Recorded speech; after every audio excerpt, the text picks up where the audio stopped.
চলো আমরা তো মার্কেটে গিয়েছিলাম তিনজন, আর মার্কেট থেকে কি কি নিয়ে এসেছি তোমাদেরকে দেখাই।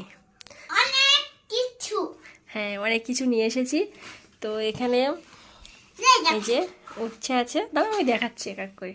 এই যে লাউ সোনার কাছে, আর এখানে উচ্ছে, কাঁচা লঙ্কা, মূলো, এই যে কুশি আছে, ওলকপি, কাঁচা লঙ্কা, হ্যাঁ কাঁচা লঙ্কা বলেছি, এখানে পালং শাক আছে, এখানে কমলা লেবু, দেখাচ্ছি না, এই যে ফুলকপি, এখানে আছে বেগুন, তো এখানে আছে কমলা। দেখাচ্ছি দাঁড়া। আর এই যে সোনা লেবু খায়, সোনার জন্য লেবু নিয়ে এসেছে। আর তরমুজ। আর আমার সোনা তরমুজ খেতে ভালোবাসে, দেখো দুটো দুটো তরমুজ নিয়ে এসেছি। এই যে এই যে এটা আসার সময় হাত থেকে পড়ে ফেটে গেছে। আর মেইন যেটা, এই যে আম, এই যে আম নিয়ে এসেছি, এই যে আম। আর এইখানে ও তো পালং শাক দেখিয়েছি। তো আমাদের সবজি মার্কেটটা কেমন হলো, আর ফল,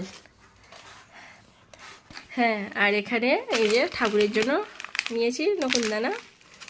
আর এখানে মিষ্টি, দুই তিন রকমের মিষ্টি আছে, তো যখন খাবো তোমাদেরকে দেখাবো। তো চলো, সোনা ক্যাডবেরি নিয়েছিল, অনেক কিছু নিয়েছিল। এই যে এই তো তো কেমন হলো সবজি বাজারটা, এই যে সবজি দেখো, আলু, হ্যাঁ আলু, আলু নিয়ে এসেছি, আর কচু আছে ওখানে। তো মুড়ি, চলো, অনেক কিছু সবজি বাজার হলো। আরো কিছু আছে। এই যে কমলা লেবু, আর এই দেখো এই সাইজের আম। এই আমগুলো একটু একটু নরম আছে, আর দুই তিন দিন রেখে দিলে এগুলো পেকে যাবে আমগুলো। অনেক কাঁচা আছে। বললো মিষ্টি হবে, আর এই তরমুজটা খাওয়া হবে। তো চলো।